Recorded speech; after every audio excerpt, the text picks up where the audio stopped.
ADMK BJP alliance வந்ததுன்னா விஜய்க்கான space என்பது குறையும். விஜயையும் அந்த ஏடிஎம்கே பிஜேபி அலையன்ஸ்குள்ளே கொண்டு வர சில முயற்சிகள் நடப்பதாக டெல்லி அளவில் நான் கேள்விப்படுகிறேன். ஆனால் அது எந்த அளவுக்கு சாத்தியப்படும் தெரியல.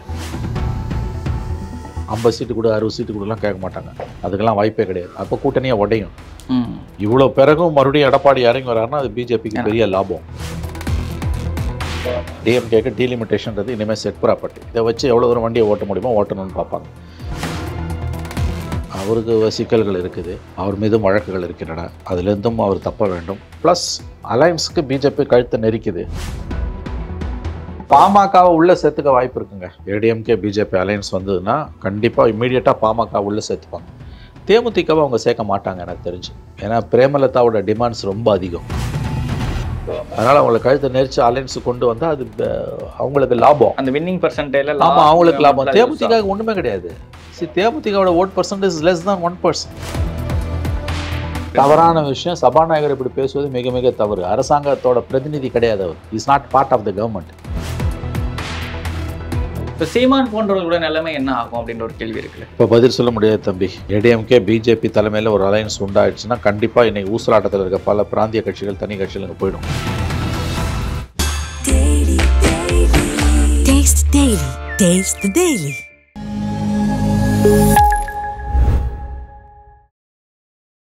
நாதஸ்மேனர்களுக்கு வணக்கம். அரசியல் பல பரபரப்பான கட்டங்களை நோக்கி நகர்ந்து கொண்டு இருக்கிறது. அது குறித்து விவாதிக்க மூத்த பத்திரிகையாளர் திரு மணி அவர்கள் முன்னிருக்கிறார். வணக்கம் சார். சார் வணக்கம். இப்போ அதிமுக எம்எல்ஏக்கள் எம்பிக்கள்லாம் வந்து பார்த்தீங்கன்னா அந்த டீலிமிட்டேஷன் சார்ந்த விஷயங்களில் பாசிட்டிவான ஒரு அப்ரோச் தான் கொடுத்துருந்தாங்க. அப்படி இருக்கிறப்ப இப்போ இவர் டெல்லி போகிறது இந்த சார்ந்த விஷயங்கள் ஏதாவது பேசுவார்ன்ற மாதிரி பார்க்கலாமா? எடப்பாடி அவர்கள் சத்தியமாக பேச மாட்டார். இது திமுகவோட சப்ஜெக்ட். இது வந்து திமுகவுக்கு சொந்தமான பொருள். அதை எடப்பாடி கையில் எடுக்க மாட்டார். இது செட் ப்ராப்பர்ட்டி. டிஎம்கேக்கு டீலிமிட்டேஷன்றது இனிமேல் செட் ப்ராப்பர்ட்டி. இதை வச்சு எவ்வளோ தூரம் வண்டியை ஓட்ட முடியுமோ ஓட்டணும்னு பார்ப்பாங்க. 2026 எலெக்ஷன் வரைக்கும் அதை எப்படியா தக்க வைக்கணும்னு பார்ப்பாங்க. மும்மொழி கொள்கை, புதிய கல்விக் கொள்கை, டீலிமிட்டேஷன்லாம் திமுகவோட செட் ப்ராப்பர்ட்டிஸ். மற்றவங்க 21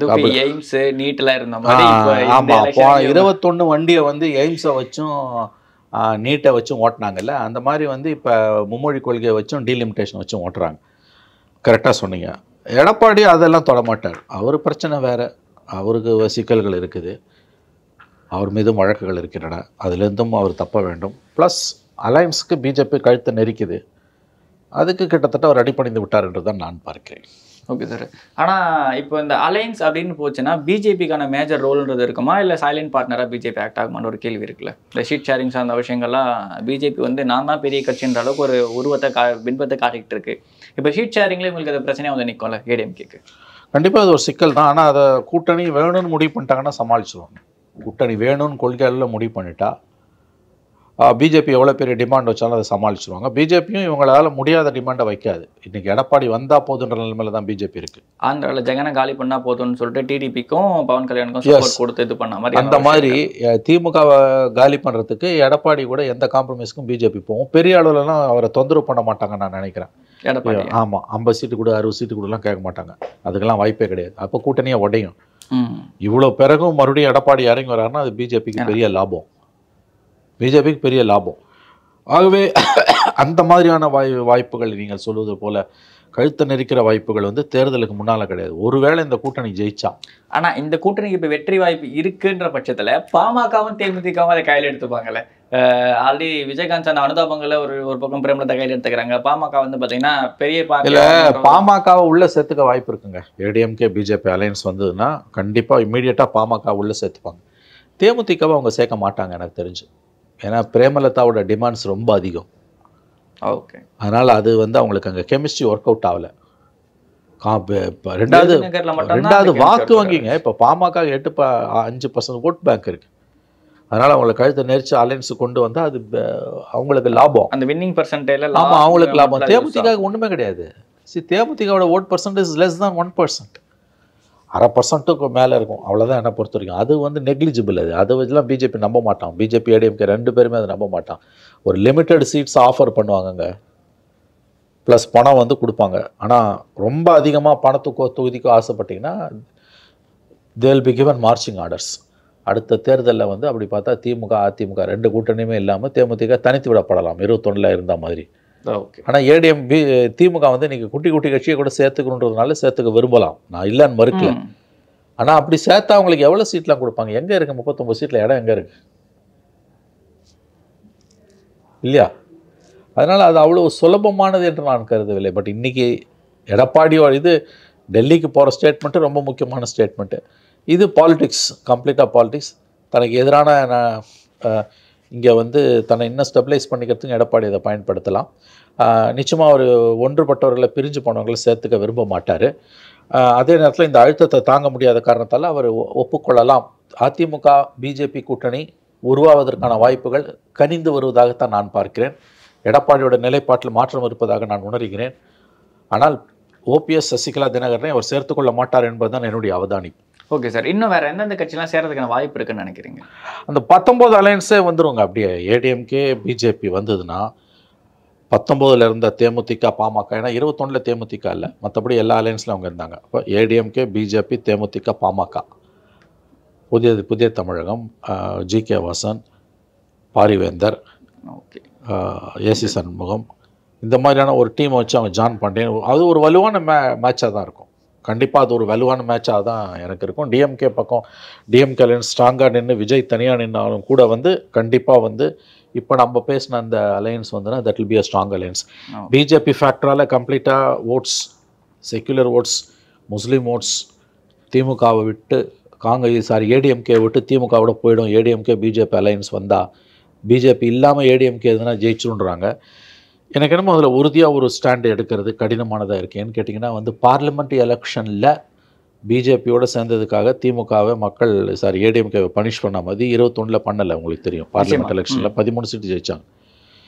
ஆகவே உள்ளூர் காரணிகள் தான் மிகப்பெரிய இஷ்யூ அவங்களுக்கு இருக்க போகுது. அப்படி இருக்கும்போது மதச்சார்பின்மை என்பதை விட ஊழல், லஞ்சம், குடும்ப அரசியல் தமிழகத்தில் மிகப்பெரிய அளவில் பேசப்படும் பொருளாக மாறலாம். மாறலாம். ஆமாம், கொலை சார்ந்த விஷயங்கள் இப்போ அப்பாவெல்லாம் வந்து பார்த்தீங்கன்னா அவ்வளோ பெரிய மனுஷன், சீனியரான பர்சன், சபாநாயகராக இருக்காரு. திருநெல்வேலியில் சாதியை சார்ந்த இதுவே நடக்கிறதே இல்லைன்ற ஒரு விஷயங்கள் அபத்தமாக பேசுறாரு. ரொம்ப தவறான. கம்யூனிஸ்ட் சண்முகம் அவர்கள் வந்து பார்த்தீங்கன்னா அவர் சொல்றாரு இது தவறான விஷயம். சபாநாயகர் இப்படி பேசுவது மிக தவறு. அரசாங்கத்தோட பிரதிநிதி கிடையாது அவர். Is not part of the government, is not part of the ruling party. அவர் மாவட்டத்தில் என்ன நடக்குதுன்னு எல்லாருக்குமே தெரியும். காங்கிரஸ் தலைவர் கொல்லப்பட்டார் சம்பவம் one of the finest example. அந்த ஒரு பள்ளி மாணவனை வீடு புந்து வெட்டுறாங்க. ஆமா, ஆகவே அப்பாவோட கருத்து முழுக்க தவறானது. இது திமுக செய்யக்கூடிய பல ஜித்து வேலைகளில் இதுவும் ஒன்று. சபாநாயகர் என்பவர் அரசியல் பேசக்கூடாது. அவர் கூச்சமே இல்லாமல் பேசுறாரு, அவையிலேயே உட்காந்து பேசுறாருன்றது பெரிய கம்ப்ளைண்ட். இது டெல்லியில் வந்து தன்கர் பேசுகிறார்ல, கரண்ட் அஃபேர்ஸில் பற்றி பதில் சொல்கிறது, அந்த வேலையை தான் இவங்க செய்கிறாங்க. நீ இப்போ சீமான் போன்றவர்களோட நிலைமை என்ன ஆகும் அப்படின்ற ஒரு கேள்வி இருக்குல்ல. இப்போ பதில் சொல்ல முடியாது தம்பி. ஏடிஎம்கே பிஜேபி தலைமையில் ஒரு அலையன்ஸ் உண்டாயிடுச்சுன்னா கண்டிப்பாக இன்னைக்கு ஊசலாட்டத்தில் இருக்க பல பிராந்திய கட்சிகள், தனி கட்சிகள் இங்கே போயிடும். அப்போ சீமானோட ஆப்ஷன்ஸ் வந்து ரொம்ப கம்மி, தனியாக தான் நிற்கணும். அவர் அதான விரும்புகிறாரு, அது நடக்கும். Okay sir. விஜய் போன்றவர்கள்லாம் அதிமுகவோட கூட்டணி வச்சா ஜெயிச்சிடலான்னு சொல்லிட்டு ஒரு மனக்கணக்கு போட்டதாக வந்து பார்த்தீங்கன்னா மூத்த பத்திரிகையாளர்கள் சில பேர் சொல்லியிருந்தாங்க. ஆனால் அதற்கான வாய்ப்பு இப்போ இல்லாத மாதிரி நல்லா தெரியுது. ஏடிஎம்கே பிஜேபி அலையன்ஸ் வந்ததுன்னா விஜய்க்கான ஸ்பேஸ் என்பது குறையும். விஜயையும் அந்த ஏடிஎம்கே பிஜேபி அலையன்ஸ்குள்ளே கொண்டு வர சில முயற்சிகள் நடப்பதாக டெல்லி அளவில் நான் கேள்விப்படுகிறேன். ஆனால் அது எந்த அளவுக்கு சாத்தியப்படும் தெரியல. ஏன்னா அவர் அந்த பாயசமானு கேட்டுட்டு அப்போ நீங்கள் வந்து இதை வச்சு இந்த பாசிஸ்தை நீ பாயசமாக குடிக்க ஆரம்பிச்சிட்டுவாங்க. இந்த ஸ்டாண்டில் இந்த எலெக்ஷன் வந்து ரொம்ப குரூஷியலான எலெக்ஷன். வாழ்வா சாவா பல பிரச்சனைகளுக்கு, பல கட்சிகளுக்கு, குறிப்பாக ஏடிஎம்கேக்கெல்லாம் எப்படி அவங்க அதை சமாளிக்க போகிறாங்க? அவங்களுக்கு ஒரு கேம் பிளான் இருக்குன்னு நான் நினைக்கிறேன். அதாவது வந்து ஏடிஎம்கேவே திமுக இன்னைக்கு ரொம்ப மட்டம் தட்டுது, எள்ளி நகையாடுது. ஆனால் அப்படிப்பட்ட கட்சி இல்லை ஏடிஎம்கே. அவங்க சாலிடாக அவங்களால வந்து அரசியல் போட்டு அரசியலில் வந்து உங்களுக்கு வந்து ஃபைட் பண்ண முடியும். ஏடிஎம்கேக்கு அந்த ஃபைட்டிங் கெப்பாசிட்டி இருக்குது. It's sleeping giant. ஏடிஎம்கேக்கு வந்து அந்த பறந்து விரிந்த விவசாயிகள் பிரச்சனையை வந்து உங்களுக்கு மக்கள் பிரச்சனைகளுக்காக போராடக்கூடிய அந்த பேஸ் வந்து ஏடிஎம்கேக்கு இருக்குது. இப்போ பவரில் இல்லை, 5 வருஷமாக 4 வருஷமாக அமைதியாக இருக்கான். எப்பயுமே அமைதியாக இருந்துறான்னு சொல்ல வேணாம். இன்னொன்று, அதிகாரத்தில் இருக்கக்கூடிய திமுக ஆட்சியை கைப்பற்றணும்னு வரும்போது அவங்களுக்கு ஒரு லெத்தார்ஜிக் இருக்கும். ஒரு பணம் மிதமிஞ்சின பணம், தொப்புள் மேலே கஞ்சி. ஆனால் ஏடிஎம்கேக்கு அப்படி இல்லை. வாழ்வா சாவா உணர்வுபூர்வமாக வந்து ஃபைட் பண்ணுவோம். எப்படி 21 திமுக உணர்வுபூர்வமாக ஃபைட் பண்ணுச்சோ 10 ஆண்டு கால ஆன்டி இன்கம்பன்சிக்கு இருக்குது, அந்த மாதிரி 21 வந்து அவங்களும் ஃபைட் பண்ணுவாங்க. ஏடிஎம்கே தான் நான் நம்புகிறேன். 26 அவங்களும் அந்த ஃபைட்டை பண்ணுவாங்க. ADMK will give a very tough fight in 26. 2026 தேர்தலில் அதிமுக மிக வலுவான ஒரு போட்டியை தமிழகத்தில் கொடுக்கும் நான் நம்புகிறேன். இவங்க ஏடிஎம்கே பார்த்து திமுகவும் திமுக தோழமை கட்சிகளும் குறிப்பாக திமுக மீடியாவில் ஒரு செக்ஷன் வந்து எள்ளி நகையாடுறாங்க. ஏன்னா மீடியாவில் 90% திமுக கண்ட்ரோல்டு. அவங்க எள்ளி நகையாடுறாங்க. ஆனால் அப்படி எள்ளி நகையாடுபவர்கள் அவர்கள் முகத்தில் கரியை பூசிக்கொண்டு நிற்பார்கள் 26 தேர்தல் முடிவுகளுக்கு பிறகு என்று தான் நான் அவதானிக்கிறேன். ஏன்னா ஸ்ட்ராங்காக கேண்டிடேட்ஸ் போடல, பெருசாக பிரச்சாரம் பண்ணல, ஆனாலுமே ஒரு 20%, 20-23% ஓட் பேங்க் வந்து பார்த்தீங்கன்னா பார்லிமெண்ட் எலெக்ஷனில் ஏடிஎம்கே வாங்கினுச்சு. அதுவே பெரிய விஷயம். யாரையும் அன்எக்ஸ்பெக்ட் பண்ணாத விஷயம். ஆப்போசிட்டில் பிஜேபி ஒரு ஜெயிண்டான ஒரு அலையன்ஸை வச்சுருந்தாங்க. சின்ன சின்ன பார்ட்டி ஜாதி கட்சியிலேருந்து எல்லா கட்சியுமே பிடிச்சி போட்டு வச்சுருந்தாங்க. ஆனாலுமே பிஜேபியால் ஏடிஎம்கேயோட ஓட்டை அதிகமாக வாங்க முடியல. ஏடிஎம்கே வாங்கின அந்த பர்சன்டேஜ்ன்றது அது வந்து நீங்கள் சொன்ன மாதிரி ஸ்லீப்பிங் ஜெயிண்ட் மாதிரி தான். அந்த ஓட் பேங்கை சஸ்டெயின் பண்ணிகிட்டே தான் இருக்குது. அடிஷ்னலாக வாங்க அந்த ஆன்டி இன்கம்பன்ஸை யூஸ் பண்ணிக்குதா இல்லையன்றதான் ஒரு மேஜரான ஃபைட். இப்போ நீங்கள் பார்த்தீங்கன்னா 4 வருஷம் போது இப்போ எலெக்ஷனுக்கு அடுத்த ஆண்டு போகும்போது ஸ்டாலின் வேணுமா வேணாமன்றது தான் ஒரே கொஸ்டின். மோடி வேணுமா வேணாமன்றது கிடையாது. அப்போ பார்லிமெண்ட் எலெக்ஷனில் 19 24 பிஜேபி வேணான்னு டிசைஸாக ஓட்டு போட்டவங்க கண்டிப்பாக வந்து இந்த முறை வந்து அது அளவுகோலாக பார்க்க மாட்டார்கள். திமுக வேணுமா வேணாமா? திமுக வேணும்னு முடிவு பண்ணிட்டா பிஜேபியோட போகிறதால ஓரளவு லாஸ் இருக்கும். ஆனால் எல்லா தொகுதியிலும் லாஸ் இருக்குன்னு சொல்ல முடியாது. உதாரணத்துக்கு பற்றி பிஜேபி ஒரு 25 சீட் நிற்குது, மிச்ச தொகுதிகளெல்லாம் கூட்டணி கட்சிகள் நிற்குதுன்னா அந்த 25ல் மண்ணை கவலாம் பிஜேபி. ஆனால் மற்ற எல்லா இடத்துலையுமே பிஜேபியோட சேர்றதால இது அசம்பிளி எலெக்ஷன்றதுனால ஏடிஎம்கேக்கு பெரிய பாதிப்பு வராதுன்னு எனக்கு தோணுது. பிஜேபி பாஜக வேட்பாளர்கள் தோற்கடிக்கப்படலாம், ஆனால் அதிமுக தோற்கிறதுக்கான வாய்ப்புன்றது குறைவு. ஓட் ஷேரிங் பார்த்தீங்கன்னா இப்போ வந்து நீங்கள் வந்து ஓட்டிங் ட்ரான்ஸ்ஃபர் ஆகுறது எப்படி ஆகுது அப்படின்னு நீங்கள் பார்க்கும்போது வந்து கண்டிப்பாக வந்து உங்களுக்கு வந்து ஏடிஎம்கே, பிஜேபி, பாமக, தேமுதிக குட்டி கட்சிகள் எல்லாம் ஒன்று சேர்ந்தாங்கன்னா பிஜேபி மேலே இருக்க வெறுப்பு எவ்வளோ தான் இருந்தாலும் அதாவது வந்து பிஜேபி நிற்கிற தொகுதிகளை விட மற்ற தொகுதிகளில் இப்போ 234 ஒரு 30 பிஜேபி நிற்கணும்னு நினச்சா கூட மிச்சம் 204 சீட்டில் கண்டிப்பாக ஒரு டஃப் ஃபைட்டை ஏடிஎம்கேல கொடுக்க முடியும். மக்களும் வந்து பிஜேபிக்கு ஓட்டு போடாமல் நழுவி போவது போல் கூட்டணி கட்சிகளுக்கு ஓட்டி போடாமல் நழுவ மாட்டார்கள். நிச்சயமாக அது ஒரு முக்கியமான விஷயம். அதனால் அசம்பிளி எலெக்ஷனை பொறுத்த வரைக்கும் ஏடிஎம்கே பிஜேபி அலையன்ஸ் வந்துன்னா அதோடு சேர்ந்து குட்டி கட்சிகளும் அரவணைக்கும் நான் பார்க்குறேன். அப்படி வந்ததுன்னா கண்டிப்பாக அந்த ஃபைட் வந்து திமுக மிகப்பெரிய தலைவலியாக மாறும். ஓகே, ஆனால் இந்த இடத்துல மைக்ரோ பாலிடிக்ஸ் வந்து ஒரு மிகப்பெரிய ரோலை ப்ளே பண்ணல. அந்த சின்ன சின்ன ஜாதி கட்சிகளை இவங்க ஏடிஎம்கே அலையன்ஸ், பிஜேபி அலையன்ஸ் வச்சிருக்கிறது வந்து ஒரு மிகப்பெரிய ஒரு ரோலை ப்ளே பண்ணல எம்எல்ஏ எலெக்ஷனை பொறுத்த வரைக்கும். இல்லை, ஜாதி அடிப்படையில் மக்கள் ஓட்டு போடுறது கிடையாது, பொலிட்டிக்கலாக தான் ஓட்டு போடுறாங்க. ஜாதி அடிப்படையில் தான் மக்களோட ஓட்டிங் பேட்டர்ன் இருக்குன்னா ராமதாஸ் என்னைக்கு சிஎம் இருக்கணும். ஜாதி அடிப்படையில் தான் மக்கள் ஓட்டு போடுவாங்க. நான் சொல்கிறது பெரும்பாலான மக்கள்.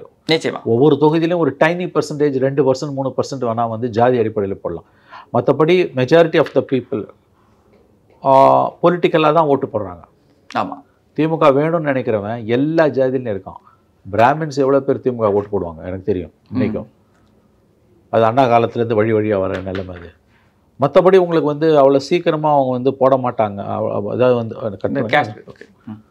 கேஸ்ட் இதில் சொல்கிறேன். அதாவது வந்து கேஸ்ட் அடிப்படையில் ஒரு ஜென்ரல் எலெக்ஷனில் தமிழ்நாட்டில் நான் சொல்கிறது மெஜாரிட்டி ஆஃப் த பீப்புள் ஓட்டு போட மாட்டாங்க. பொலிட்டிக்கல் கன்சிடரேஷன்ஸை தான் ஓட்டு போடுவாங்க. கேஸ்ட் தான் ஃபண்டமெண்டல் ஃபீச்சர்னால் ராமதாஸ் என்னைக்கும் சிஎம் ஆயிருக்கணும். ஆனால் உடலையே மக்கள் தனியான அன்புமணியோட கட்சி தொடர்ந்து தோல்வியை தானே சந்திச்சுது. மாற்றம் முன்னேற்றம் அன்புமணின்னு இதே 2016 பாமக கோஷம் வச்சாங்க. என்ன ஆச்சு? சைபர் ஆச்சு. இல்லை, சைபர் அதோட எக்ஸிஸ்டிங் வாக்கு வங்கி விட குறைவாக வாங்கி தான் இருந்துச்சு. எஸ், அதனால் அது அவ்வளோ காஸ்ட் வந்து தம்பி அடிஷ்னல் ஃபேக்டர் ப்ளஸ் அது கூட்டி கொடுக்கும். ஆனால் கேஷ் மைக்ரோ பாலிடிக்ஸ். ஆனால் கேஷ் வந்து டாமினன்ட் ஃபேக்டர் கிடையாது. அதை ஞாபகம் வச்சுக்கோங்க. Caste is not at all dominant factor.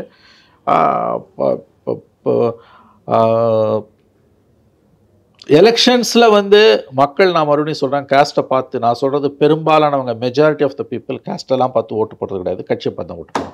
அப்படி பார்த்தாலுமே ஆல்மோஸ்ட் எல்லா கேண்டிடேட்டும் சிமிலராக ஒரே கட்சி தான். நான் சொல்கிறது வந்து இப்படி இந்த என் ஜாதியை வச்சு நான் வாங்கிடும். உன் ஜாதி தானே. ராமதாஸ் தான் பெரிய உதாரணம். ஏதோ 2 கோடி பேர் அனுமா இருக்காங்கிறாங்க. அவரால் ஏன் ஒரு சீட்டு ஜெயிக்க முடியல பார்லிமெண்ட்டில்? தனியாக பாமக எவ்வளோ சீட்டு ஜெயிக்கும்? 2 அல்லது 3 தான் ஜெயிக்கும். அந்த எலெக்ஷன் அவங்க ஒன்று கூட ஜெயிக்கவே இல்லை. ஆமாம், இதையும் நம்ம கவனத்தில் வச்சு தான் பேசணும். ஓகே சார், இவ்வளோ நேரம் உங்களுக்கு புண்ணான நேரத்தை என்னோட போய் நமக்கு நன்றி சார். நன்றி சார்.